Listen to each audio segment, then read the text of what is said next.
gente, tudo bem com vocês? Eu sou a Milas e bem-vindos a mais um Amados Livros. O dia de hoje eu tô aqui pra mostrar pra vocês todas as minhas leituras do mês de abril, que apesar da loucura do Veda, eu consegui ler até mais do que eu esperava. Abril foi um mês muito conturbado, com toda a organização do Veda, com o final de semestre da faculdade, com coisas do TLC pra fazer, então meu tempo de leitura foi bem reduzido, mas mesmo assim, eu acho que eu li bastante no mês de abril e eu tô bem orgulhosa das minhas leituras. Pra começar, eu li Chico Bento Moço número 31, Dia de Praia. Chico Bento e seus coleguinhas da faculdade vão para o litoral visitar a fazenda de peixes na piscicultura. E quem tá lá é o Ginezinho, que o pai dele é dono dessa fazenda também. E em meio a isso, eles vão estudando e descobrindo algumas outras coisas, como por exemplo que o oceano está cheio de sacos plásticos e afins e está muito poluído. Ou seja, essa historinha nos passa a mensagem de que nós temos que cuidar do meio ambiente, nós temos que cuidar dos nossos oceanos, dos nossos animais marítimos, da flora, do mar. Tudo está morrendo graças à quantidade de lixo que nós produzimos. Então tá na hora de botar a mão na consciência e parar pra pensar se aquele saco plástico que você tá jogando na rua vai prejudicar você também no futuro. Li também Turma da Mônica Jovem, número 92, da Torre Inversa, parte 3. Esse aqui termina o arco da Torre Inversa, aqui a gente tem o desfecho de toda a história, a gente começa a entender o que foi que aconteceu com o Capitão Feio, como é que rolou, qual toda a trama dos insetos e tudo mais. E eu gosto quando a Turma da Mônica Jovem chega nessa pegada sombria, cheia de coisas, que começa a fazer ligações, paralelos com outras histórias. Gosto bastante mesmo, e Turma da Mônica já tem feito muito isso, pegar histórias antigas e fazer ligações com histórias à frente, e eu estou muito ansiosa pelos próximos volumes. Mês de abril ele também de Canta os Pássaros da Eve Wilde, já tem resenha aqui no canal, eu lancei essa resenha no Veda, eu vou deixar nos cards pra vocês conferirem, e é uma história muito peculiar e muito gostosa. Primeira coisa que me encantou nesse livro foi a narrativa, ela é completamente não linear de forma alguma. A história é dividida em capítulos e cada capítulo a gente acompanha. O primeiro capítulo presente da personagem principal, a Jake. No segundo capítulo a gente acompanha um pedaço do passado dela. Só que o passado ele vai voltando pra trás. Então, eu vejo um fato aqui, agora que foi do passado dela. Aí no próximo capítulo que fala sobre o passado, eu vejo um passado mais passado do que o que eu vi antes. E pode parecer confuso, mas a priori você fica meio perdido, mas quando você percebe isso, você pega o ritmo de leitura, fica muito interessante saber o que foi que aconteceu e você começa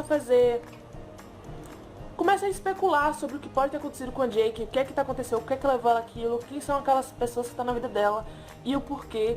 E eu confesso que eu amei. E o presente da Jake também me deixa bastante intrigada, a gente quer saber o que é que tá acontecendo, o que é que tá matando as ovelhas e tudo mais.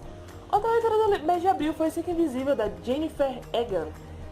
Esse aqui é o livro do segundo trouxa viajante que eu tô participando. Pra quem não sabe, eu tô participando de 2 trouxas viajantes. E é uma história que eu também já fiz resenha desse livro.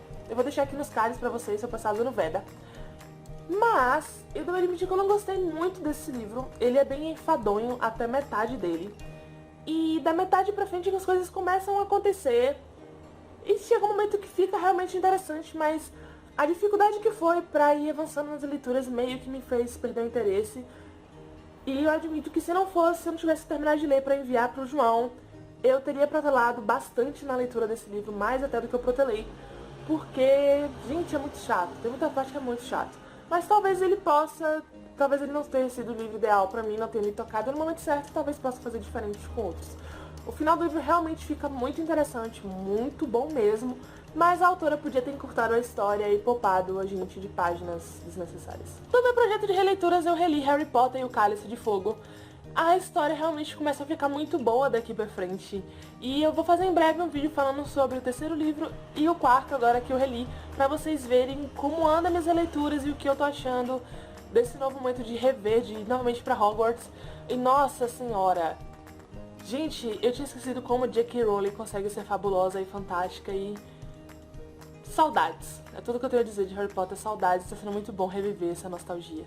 Eu li esse mês Batman Arkham Knight, que é a novelização do jogo de mesmo nome, feita pelo Mark Wolfman e foi lançada pela editora Darkside Books esse ano aqui no Brasil. A história é muito boa. Eu já havia ouvido boatos de que o Arkham Knight era o melhor jogo dessa série, mas eu ainda não joguei, então eu não tinha nenhuma ideia do que esperar. Foi uma leitura muito interessante e de longe o Batman é um dos meus personagens favoritos da face da Terra. É o super-herói que eu mais gosto, mais tenho afinidade. Então eu tava super ansiosa por esse lançamento e não me decepcionou em nada. Eu só fiquei um pouco confusa que por ser uma franquia de jogos, a história meio que já tá em andamento. Então tem algumas coisas no livro que aconteceram no jogo anterior e a gente fica meio sem compreender o porquê. Ao longo da história a gente vai criando nossas próprias teorias e imaginando o que está acontecendo, mas a gente não tem certeza de algumas coisas. Mas uma coisa que eu gostei muito do livro é que todos os personagens que aparecem são ambientados, a gente conhece um pouco mais de cada personagem.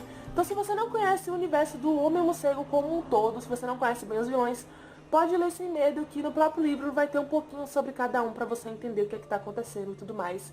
E é uma leitura que eu recomendo, que eu amo e... I'm Batman. A louca do gamer não podia se controlar, né?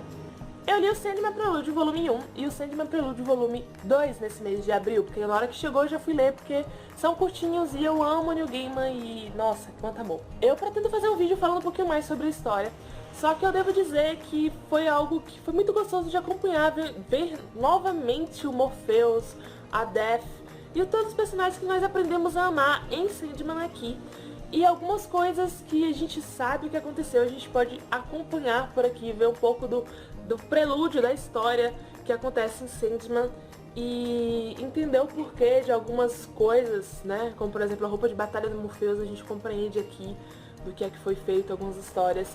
E eu amei, e é uma leitura que eu recomendo se você é fã do Gaiman, se você é fã de Sandman, se você ama quadrinhos, leia também Sandman Prelúdio, que é uma obra magnífica e eu tô super ansiosa pela continuação dela. Por favor, tio Neil Gaiman, lança isso aí porque tem que sair logo no Brasil.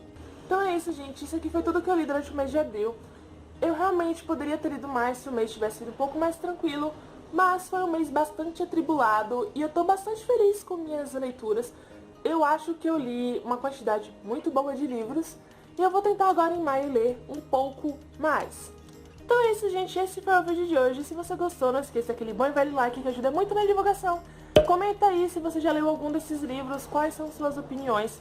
Me conta o que você leu durante o mês de abril. Vamos conversar, eu quero saber muito se vocês leram bastante também. Se você é novo aqui no canal, inscreva-se para receber as novidades. E até a próxima, gente. Tchau!